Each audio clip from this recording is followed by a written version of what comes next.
Uh, and so working with buyers, just a little while ago, like a year or so, not even an entire year, it was considered to be a waste of time almost to work with buyers because, I wrote more than 20 offers for one pair of buyers before they bought a house. So people were discouraged and they didn't want to work with buyers, and you have to have listings because, listings are better. Well, in the general sense, listings are better, but in a very specific sense, sometimes not as much.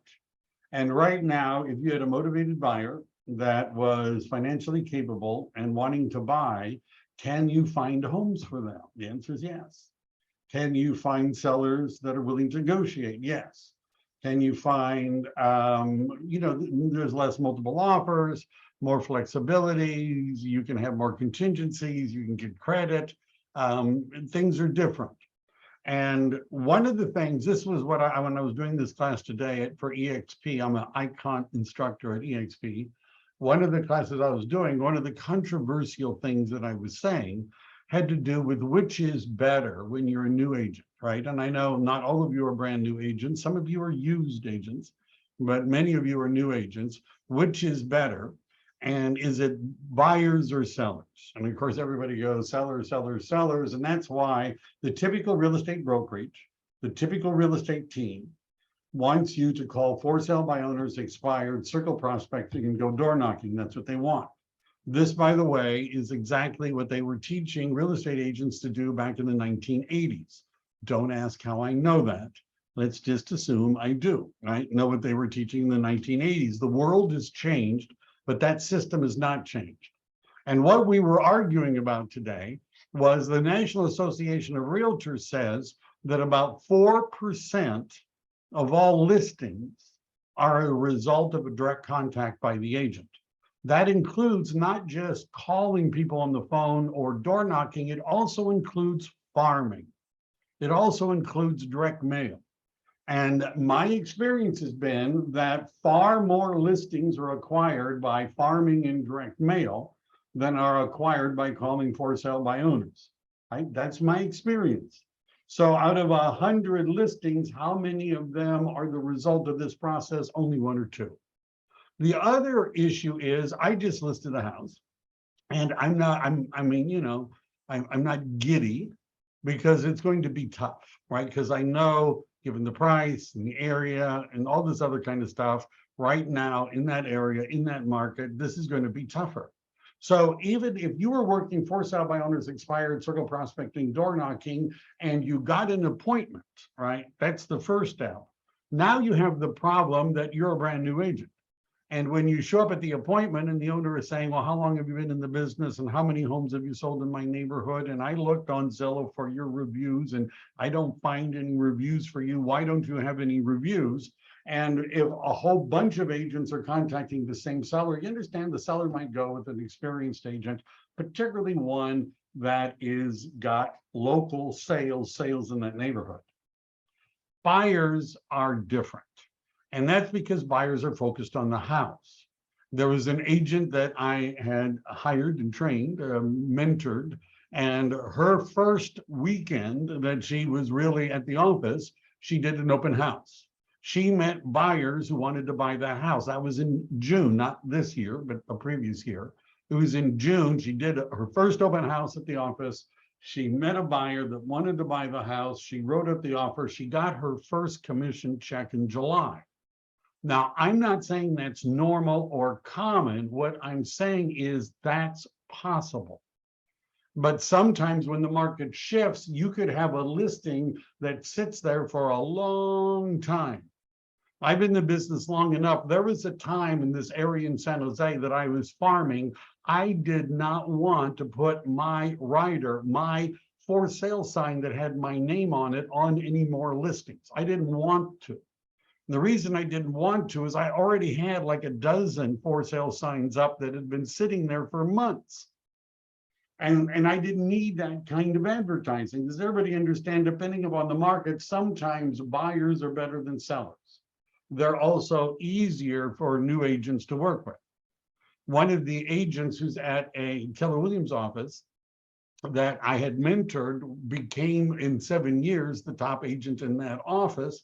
And she was asked to speak about how she, became the top agent. And she actually mentioned me, which KW didn't like, because all she said she did is she followed the system that I had showed her, which is something other people had done before me. But basically, I had told her, why don't you do open houses every day you can, even during the week, right? If it's a vacant house or the owners don't care, do an open house.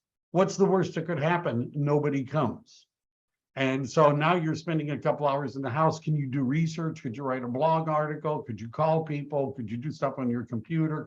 You could do stuff, right? And the possibility is somebody might walk in and you could talk to them. Whereas sitting in your house or in a real estate office, there's no chance anyone's going to walk in, no chance.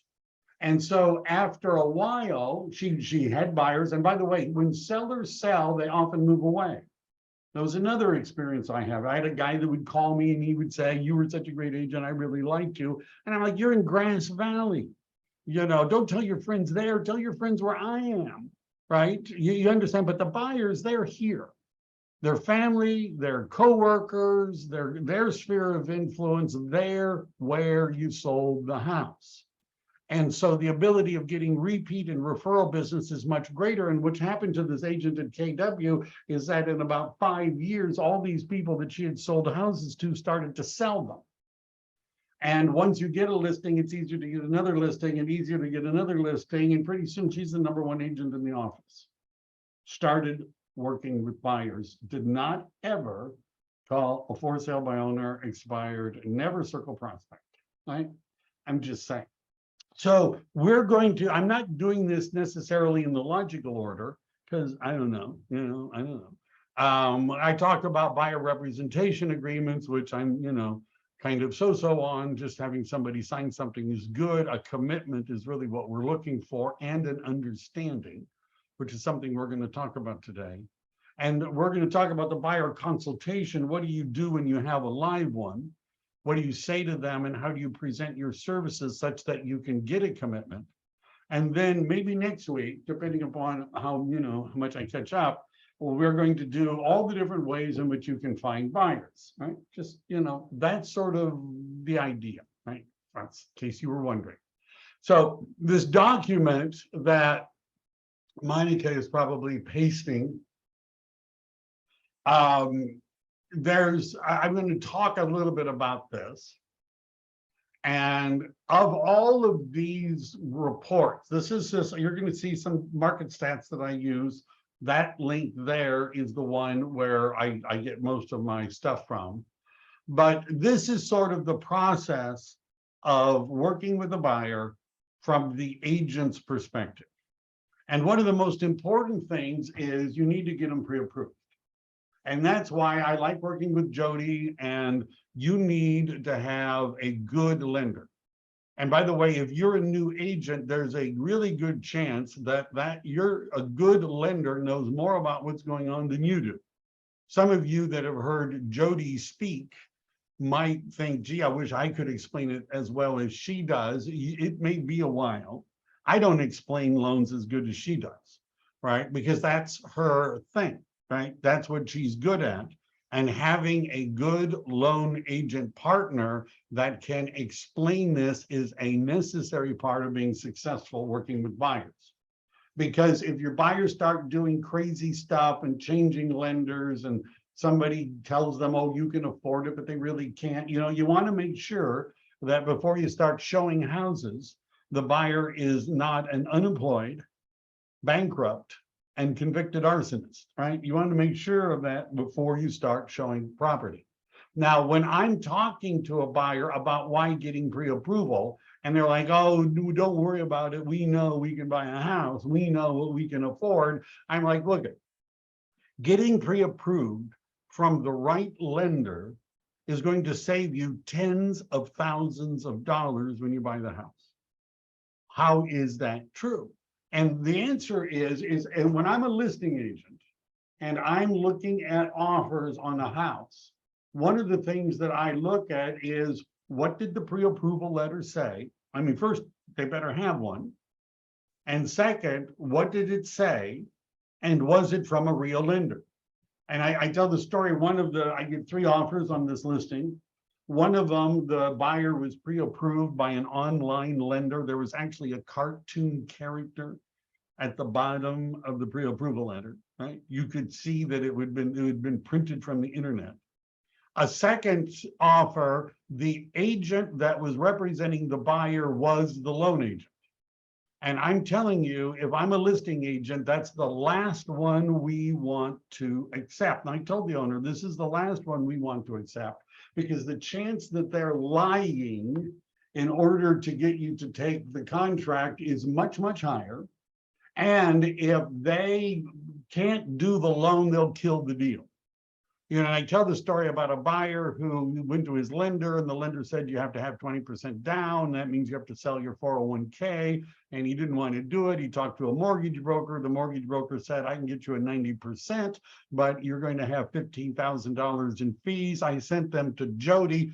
Jody did it for 1 percentage point less in interest. And it went from $15,000 to $700 in fees.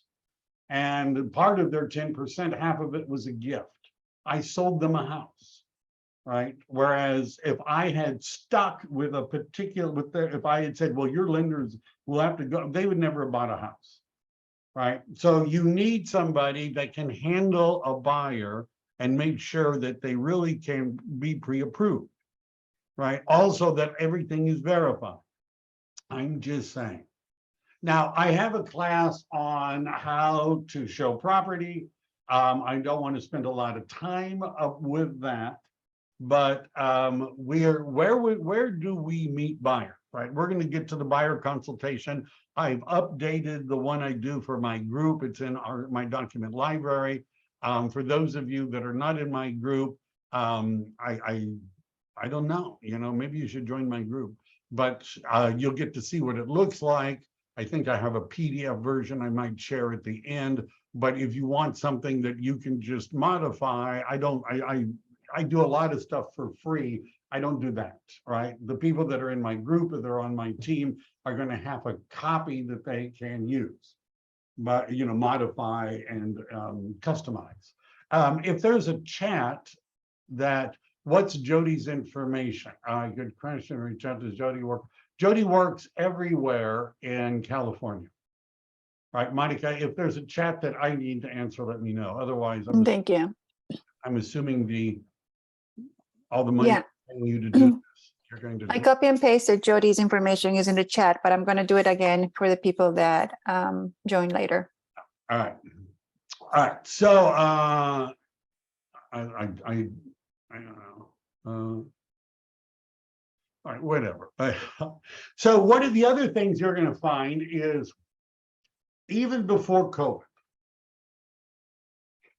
I had stopped meeting people at the office, right? I worked for brick and mortar companies, you know, and, you know, when I reflected on how often did I meet somebody at the office, if it was a seller, I never met them at the office. And all the years I've been doing this now and during all that time, I've never met a seller at the office, because we always meet at their house.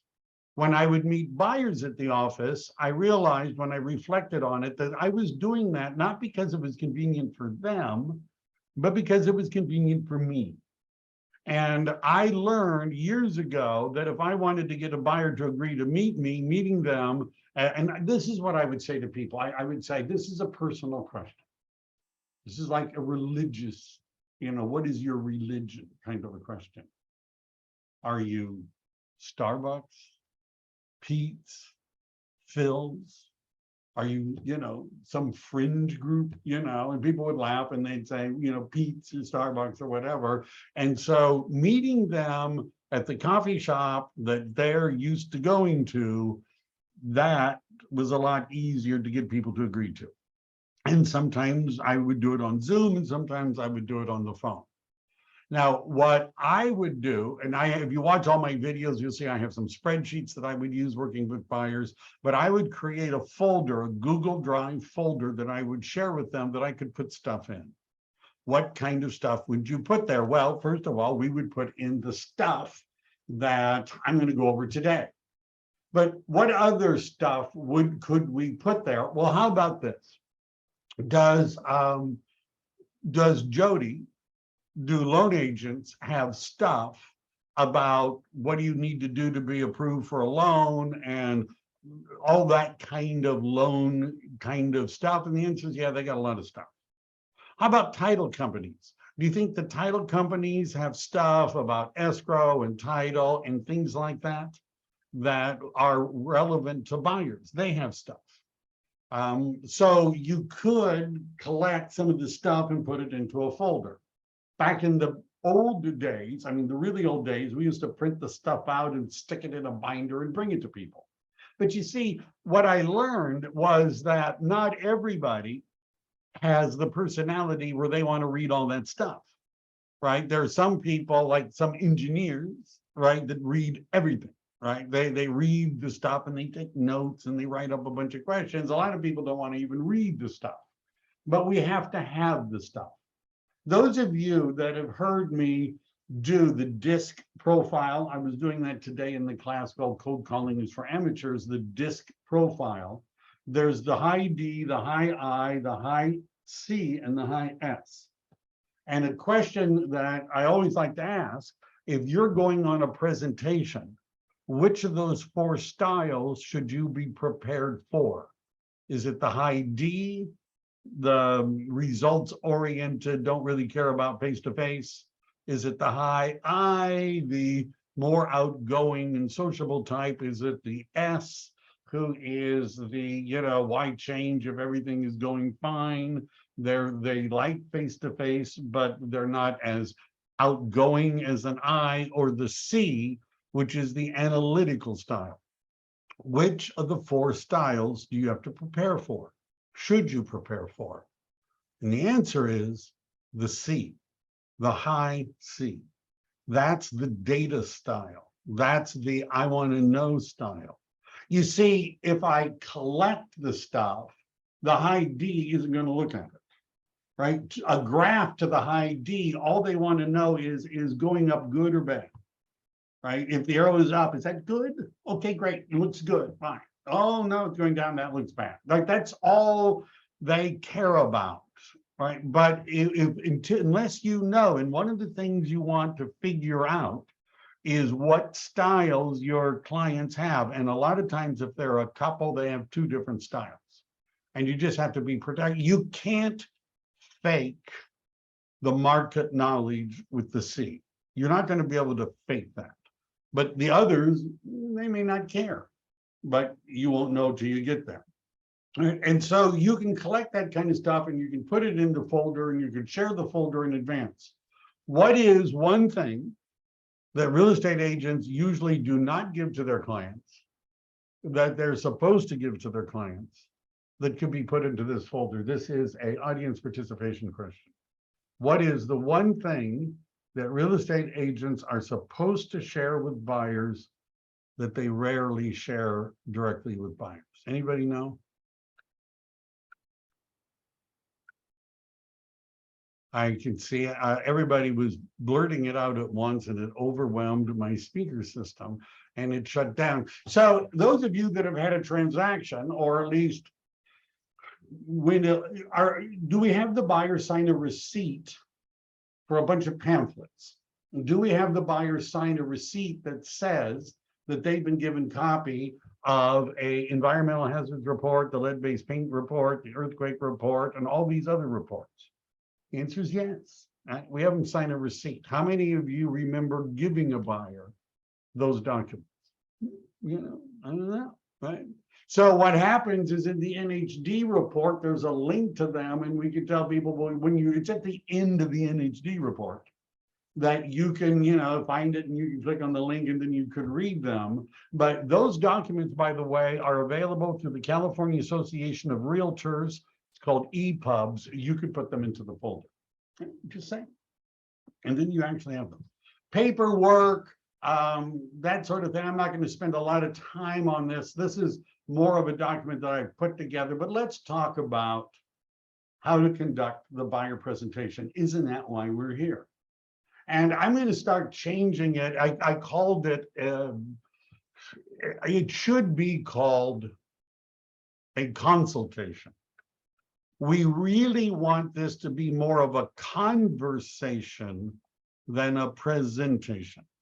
One of the things that I've included at no additional charge is a link to our friends at Breakthrough Broker. This is Breakthrough Broker, right? If you're wondering, that's what that B with the circle is.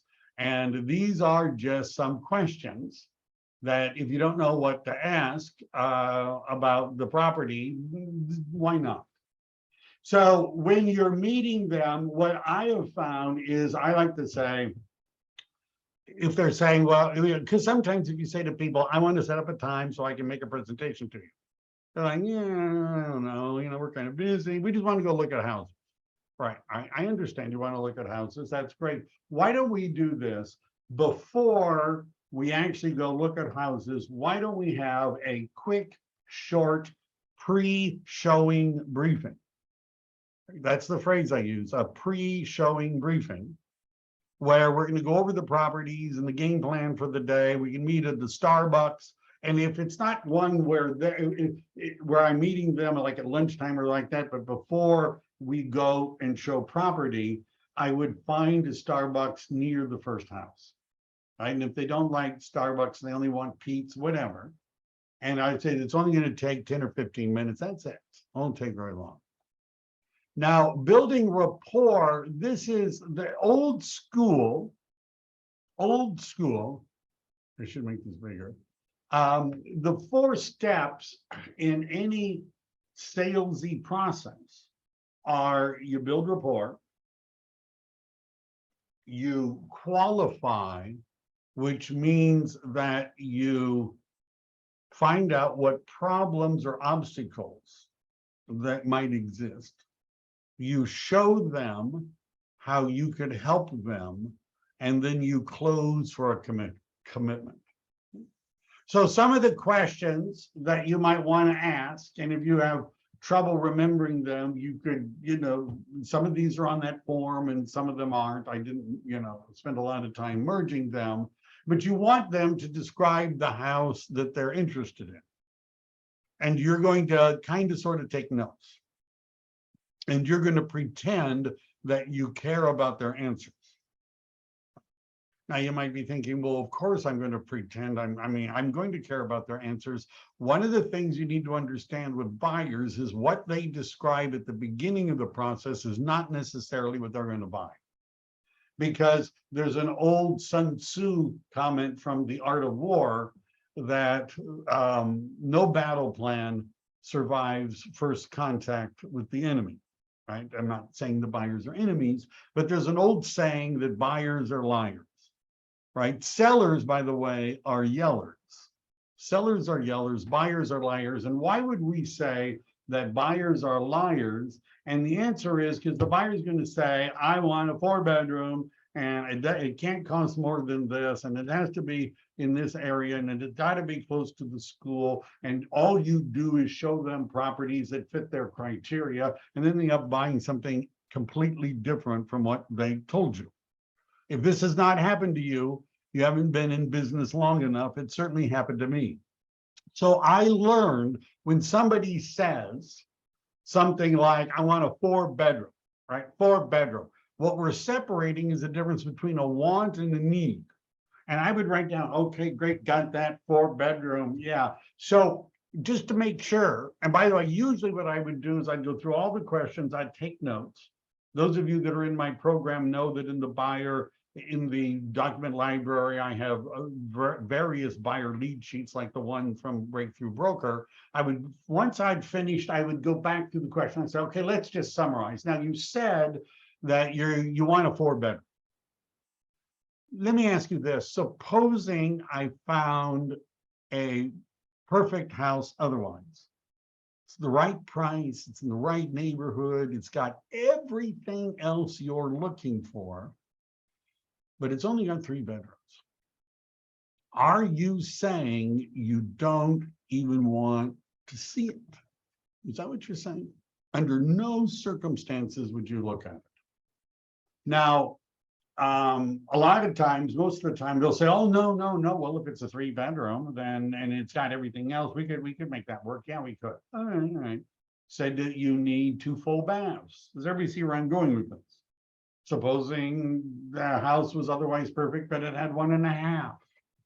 You don't want to look at it. Well, no, so what seems somewhat counterintuitive is what we're trying to do is not narrow what they're looking for, but expand it.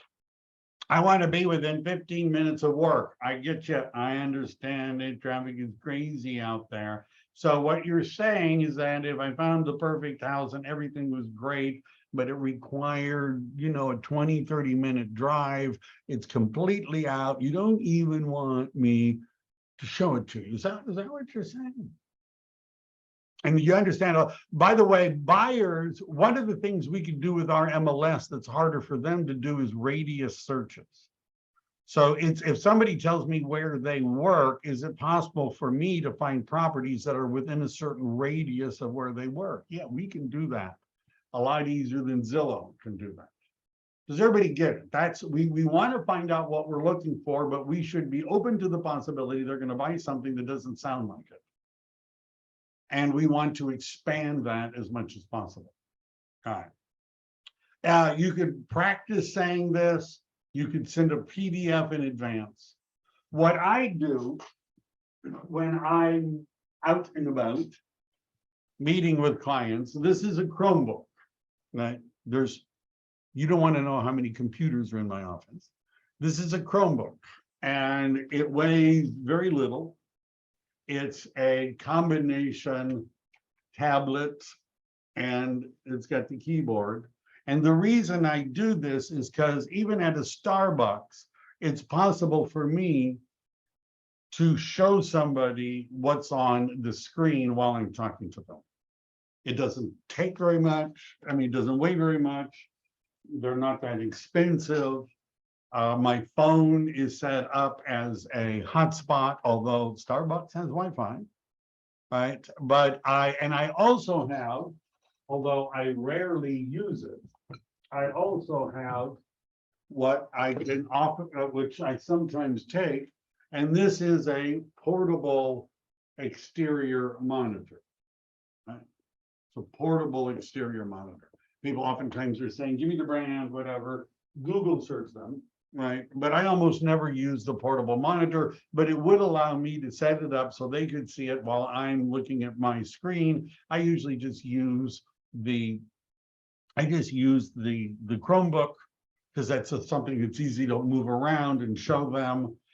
You can print out the basic presentation so that you could give them a paper copy. So here are some questions. Hopefully they've already talked to a loan agent. You don't want to spend a lot of time. There's a buyer representation agreement, which we talked about. We're scheduling the tour. And what I wanted to do now is, and this, I don't know. I've decided to share with you some of the things that we're going to increase the degree of difficulty. You can use an iPad too. You can do whatever you. This is a copy of a buyer presentation that I've updated that everybody that's in my team, in my program, has a copy of. It's in the document library. And I've updated it a little bit. This is actually an example of something that I use. And I also want to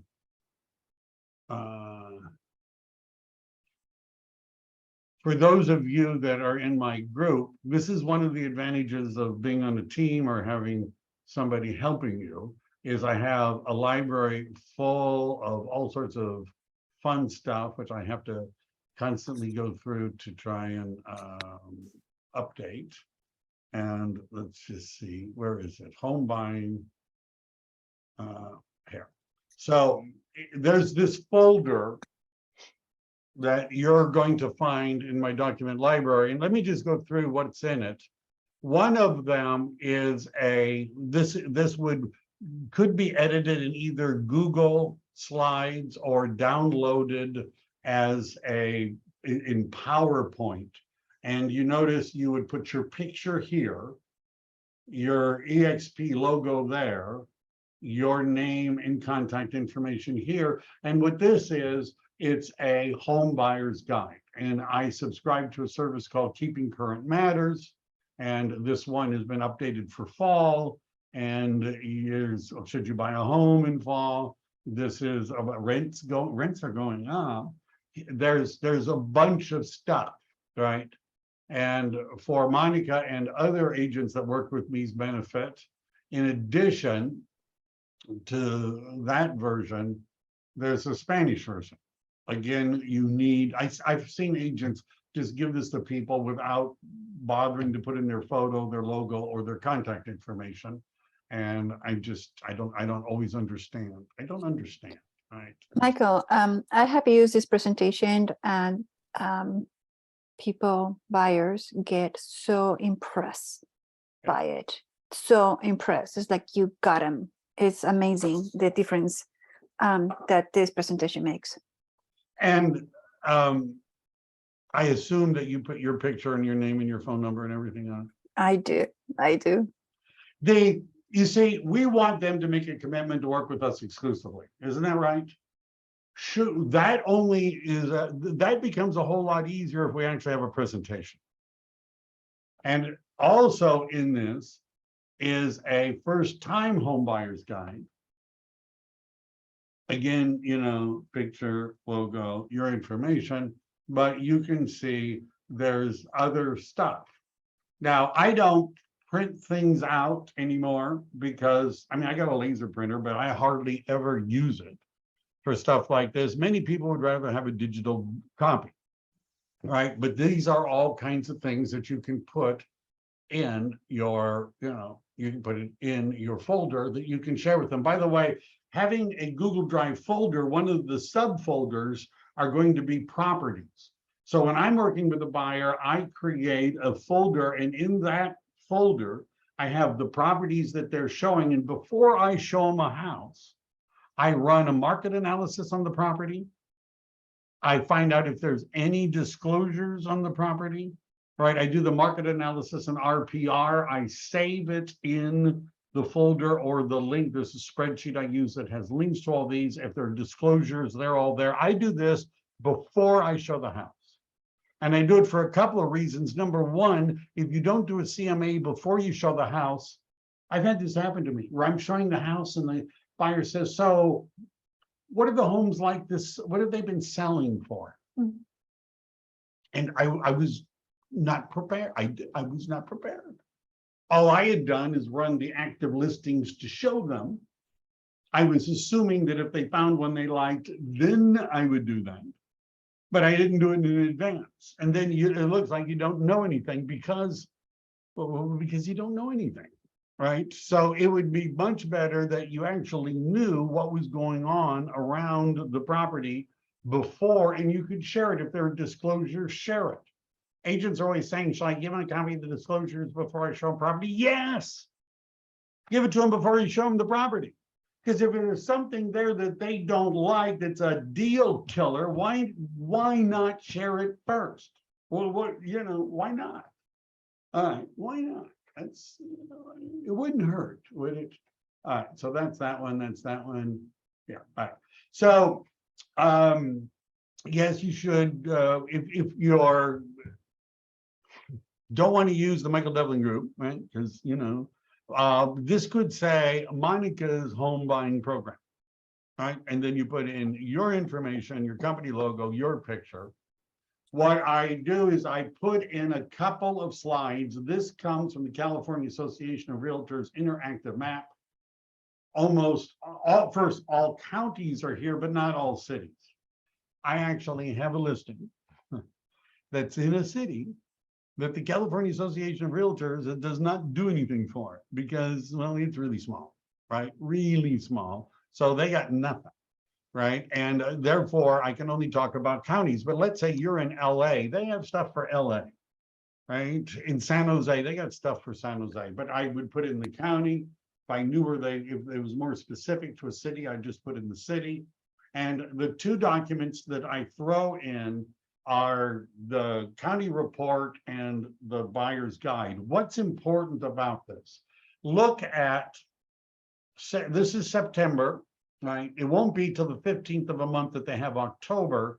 And I would sometimes run the stats myself. Like the moment it becomes November, I'm running October stats, right? And then I would do screenshots from the statistics that have some of this information. But what's important that's on here, look at the sales to list price ratio.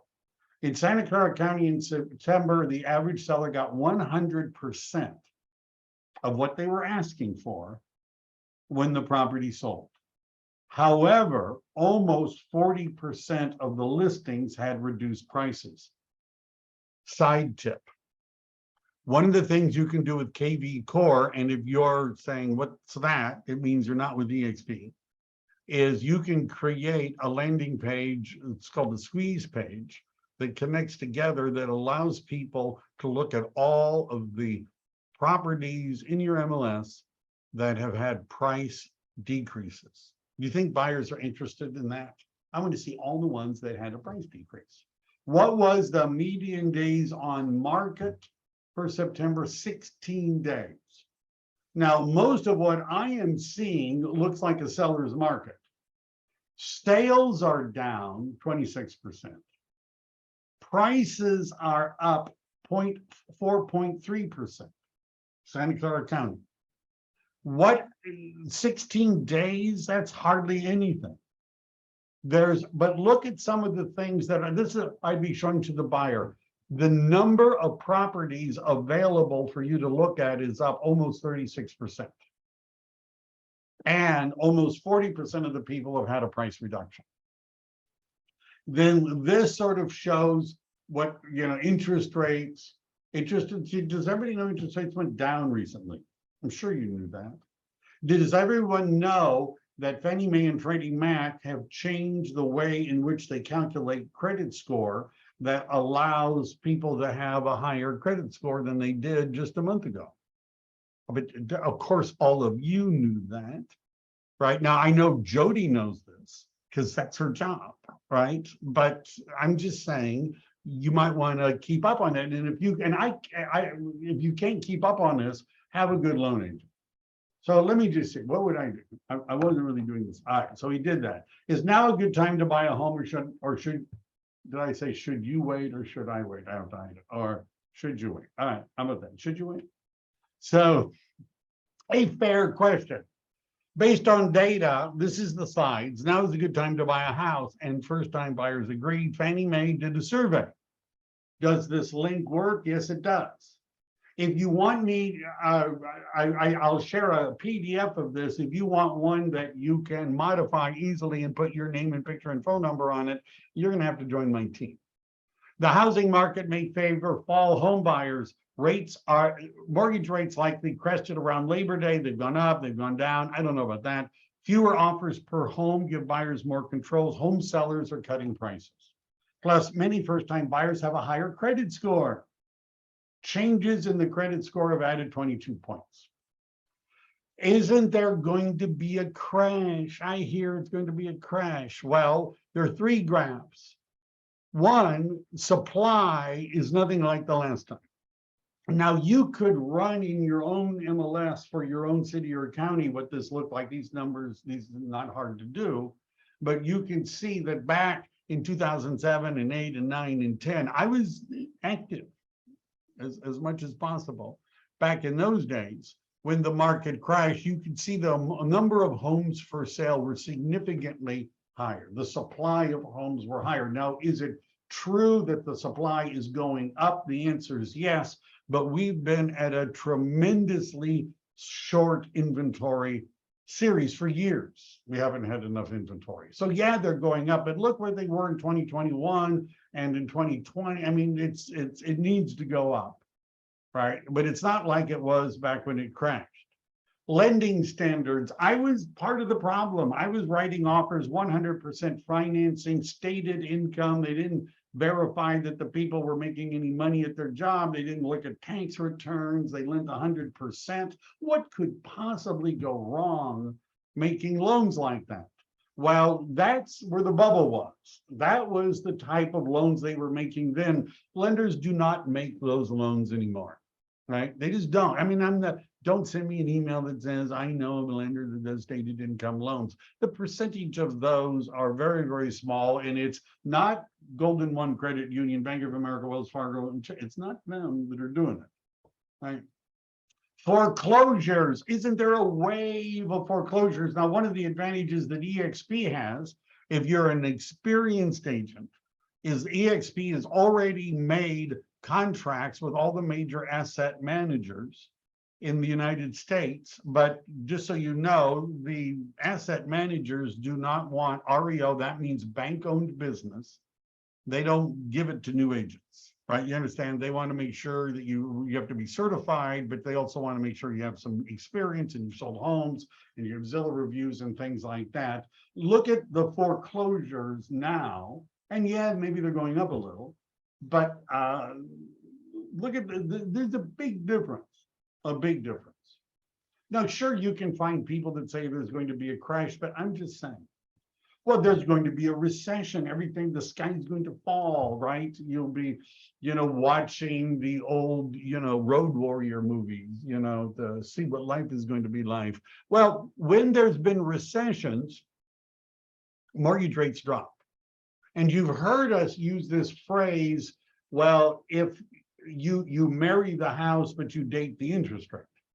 So just because there's a recession, it doesn't mean the housing market crashes. It means interest rates go down, which is when you can refinance. Home prices for 2023. Yes, there's lots of people that have different opinions about this. Fannie Mae thinks the prices, this is a nationwide thing, may drop 1.5%. Zellman, who is actually very accurate in the past, thinks it's going to go down 4%. But it's gone up by how much? It was going up 20% a year. But those are some of the forecasts. You, by the way, could Google search home price forecast for 2023, and you could find others. Well, but inflation is just too high. Nobody wants to buy a house when inflation is too high. Inflation is a hedge against real estate is a hedge against inflation. And that's because real estate is a tangible asset. Old saying, buy land, they're not making any more of it. And is the population going down? Are millennials and Gen Z not forming households and families? Are they building a lot of houses fast? See, there is a supply problem that's somewhat inherent, right? And unless they figure, chances are real estate's going to go up in value. What does it historically do? It doubles almost every 10 years, historically. Mortgage rates. Again, this changes a lot. But I was selling real estate in the 90s and the 2000s. I used to use 8% as an interest rate. We were selling a lot of homes. So yeah, they're a lot higher than they were a couple of years ago. But as a historical thing, interest rates under 7 are not that bad. And as Jody pointed out, you might read that interest rates are really, really, really high, but you can get the blended, the hybrid ARMs where it's fixed for 5, 7, or 10 years, and then it adjusts for under 6. Now, if you don't want to use all these, don't. But where are interest rates projected to go in 2023? Again, we're predicting the future. They're predicted to go down. These loans that have you can refinance. Right. Jody mentioned this in one of her sessions where prepayment penalties on these loans, they don't exist. So if you got a loan today at 7% and interest rates drop to 5%, you can refinance. By the way, what happens if you wait till interest rates drop and then you buy? Everyone else is going to be doing that too. And one of the reasons it was so hard to buy a house, even when interest rates were low, is because everyone and their dog was out trying to buy a house. So if interest rates are high and demand goes down, you have a better chance of negotiating a good deal, and then you can refinance when they go down. If you wait for them to go down, then you're going to be just another member of the herd, right? Stampeding to buy a house when interest rates hit the low part, which means you'll probably end up paying a lot more. Now, you might say, well, that's more than I would, so delete some slides. I don't care. Print them out. I don't necessarily go through all of this, because sometimes they say, yeah, I read it, I understand. If they convince me they're motivated to buy now, I don't go through all those slides, right? Just because you made a slide and you printed it out or have it on in your phone, that doesn't mean you have to talk about it. But one of the hooks, for lack of a better word, why would a buyer want to meet you? Why would a buyer want to work with you? Well, one might be because you really understand financing and what's going on, and you can help them get a better loan. Now, some of you might be saying, that's not me. That's why you need a loan agent partner. Number two, you might have a lot of market knowledge, and you know where the good neighbors, on which neighborhoods to avoid, and all of you know all that stuff, right? You know all that stuff, and you can direct them. You could say, well, on that side of the street, the schools are different from this side of the street and all that. Now, some of you may be saying, well, that doesn't sound like me either. The third thing you could do is talk to them about a strategy for getting the best deal possible when they buy a home. Do you want to get the best deal? This is what I ask buyers. Would you say you're serious about buying a home? Are you serious? I assume, would you like to get the best deal possible? Would you like to get you do want to get the best deal possible, right?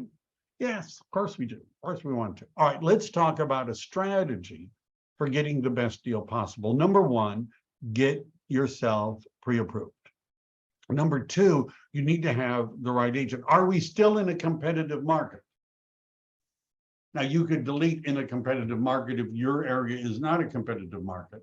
You could delete in a competitive market in both places, but we're still in one of my agents wrote an offer in my area, and there were multiple offers. You need to know exactly what you're looking for so that when it comes on the market, you can be faster than anyone else, which might mean buying it before the open house. So when a good deal comes on the market, right? I'm going to see it. You're going to see it. I'm going to check it out to make sure it meets all of your wants and needs. I may go preview it for you and take pictures if there aren't good ones available, a virtual tour if there aren't good ones available. And if it looks good, don't wait to the weekend, move quickly. Because if you move quickly, you're more likely to be able to buy that house before other agents are showing it to their clients and they're bidding. Be nice. Make some concessions and think about contingencies. If you've got a good loan agent and you've been really pre-approved, you could move the loan contingency. If you don't need it to appraise right on the number, you could remove the appraisal contingency. We're going to talk more about that. If they have a termite, a property, all roof inspection, an NHD, a prelim, and all of the other disclosures, you could remove your inspection contingency. Who wins in a competition buying a house? It's the highest non-contingent offer. That's who wins. The highest, and the more contingent, every contingency we can remove gives us bargaining power, which is going to allow you to get more house for less money. That is what you want, isn't it? Isn't that what you want? The home buying process. By the way, EXP, for those of you who don't know, if you go into EXP Enterprise and you go to marketing and you go to presentations, you're going to see they have a really nice infographic on the home buying process. It's an 8.5 by 11. They have a couple of them. They're in my folder. I'll put them in the folder, but they've got my branding on it. EXP will let you put your branding on it. But this is sort of, what I would go through. We're doing step one. You got to be pre-approved. They may have already done that. We're going to find the thing. We're going to look at them, sign the contract, delivery of the earnest money deposit. Once we're in contract, there's inspections, closing, and there you go. Finding the home.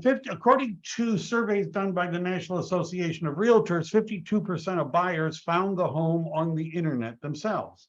You might think that's a low percentage. 34% of the times the buyers found the home by their agent. Why is that true? Sometimes we can search better. Sometimes we can search better because our technology for searching, sometimes Zillow, very nice, but we can find things sometimes that you're not going to find on your own. Now, one of the parts that I make as my pitch is, if you're working with me exclusively, I'm willing to work to find you off-market properties, new home subdivisions, off-market sellers, for sale by owners, distressed properties, things that are not in the MLS, which of course Zillow isn't going to show you because they're not in the MLS. Redfin won't have it. It's not in the MLS. Realtor.com doesn't have, it's not in the MLS. And but if you tell me you're interested in a particular configuration in a particular area, I have the ability to find all of the homes that match that criteria that are within your price range. If you're asking what is that program, RPR will allow you to search by that criteria of properties that are not for sale, including RPR's realtor's valuation model. So you could say, I want to find $1 million homes in this area that are 4 bedrooms. And with this, you can do that. And then you could contact those owners and ask them if they want to sell. Does this sound like not a bad way to get a listing? Whether you double ended completely or just get more, you understand. But this is something that we don't do except with our direct clients. This is a feature for our direct clients. Inspections and reports, we're going to go through them. We're going to order them. We'll make sure that as best as possible, nothing is wrong with the property. Contract contingencies, the more we can remove, the better. But the basic contingencies are, can you get a loan? Does it appraise? Is the title clear? And is the condition acceptable? Home buying services, this is my list. I kind of shared it last week sometime. These are all the services that I provide in helping my clients buy a home, right? I don't read it all to them, but it looks impressive. And then I put some slides for buyer representation. And a buyer agent, a buyer representation, which would mean I would be representing you in the transaction. If you deal directly with a listing agent, you need to know that the listing agent is legally obligated to represent the seller's best interest. They're legally obligated to negotiate the highest price possible under the best terms possible for the seller. You just need to know that. And sometimes there are buyers that say, well, I'm just going to deal with the listing agent. That's like getting divorced and using the same attorney your spouse is using. So you don't have to pay for your own attorney. It might not work out well. And according to the National Association of Realtors, that those agents that were buyer represented, that they had an agent that was representing them, found their homes faster, saw more properties. And that means that my loyalty is to you, my legal obligation. If you agree to work with me, my obligation is to negotiate the best price possible under the best terms possible for you. So it streamlines the buyer's process. It's to your advantage. I like this put in. We rarely work with buyers who choose not to be represented. Right? Rarely would we do that. Right? And you might say, we never work with buyers. It's up to you. You can modify this if you're on my team. Who pays the buyer agent? I'm paid through the multiple listing service. You're not going to have to pay me. Now, you saw when I did the buyer representation agreements or whatever, I would put in that I'm compensated through the MLS. There's no additional cost to you. Why not have somebody represent you? Why not? What about new construction? I'm going to revive my class on new construction. I have an actual presentation for this. There was a time when the new home builders didn't want to talk to us because they didn't need to, because they could sell it themselves. It's not that way anymore. By the way, some buyers think that if they buy a new home and they don't have an agent with them, that they're going to get a lower price. That does not happen. The one thing the new home builders do not do is negotiate price based upon this. And that's because if they gave a buyer a discount because they didn't have an agent and the buyer moved in to their new home, what's going to happen when they tell their neighbor that they bought the same model for less? That neighbor is going to be in the sales office pounding and screaming and yelling and cursing at them. They don't change the price because you don't have an agent. I'm just saying, right? They don't change the price. And we might be able to negotiate upgrades. It's not going to cost you anything. I can negotiate for you. I can get you some upgrades. I can tell you which kind of properties would have a higher resale value. And by the way, inspections. Do you need a property inspection on a new home? Do you need a termite inspection on a new home? What do you think? There are termites at the lumber yard. Is it possible that a new home has termites? The answer is yes. Do you want to go through with the punch list in the new home subdivision by yourself, or would you like a professional to help you make sure everything is working? What about for sale by owners? Usually they work with real estate agents. They also are usually overpriced. They want to save on fees, but that's often a very bad deal. And I can negotiate. By the way, do you really want to buy a house where there's no profound? I listed a for sale by owner. I didn't call them, they called me. And as soon the guy was in the neighborhood that I was the dominant agent in, and he had done for sale by owners, and I ignored him. And then he called me and said, look at, I know you sell a lot of homes in the area, and I wanted you to I listed his house. As soon as I listed his house, I tell this story, by the way, to clients. As soon as I listed the house, this couple calls me and they say, we're interested in your listing. And I said, all right, when would you like to see it? They said, don't worry, we've seen it. We just want to buy it. Oh, okay. So I wrote up the offer. Double-ended the transaction. So while they're looking and doing inspections and things like, the owner sees them and confronts them because he recognized that he had seen them back when he was selling it himself. And he asked them, why didn't you buy it when I was selling it? And they said, well, we were waiting for you to list it with a real estate agent so that we were comfortable that everything would be done properly. Yeah, right. Do you really want to buy a house where there is no professional on either side? This is sort of a, why do you need to, you can't have it both ways. You can't expect a real estate agent to be committed to you if you're not committed to them. It's just the way life is.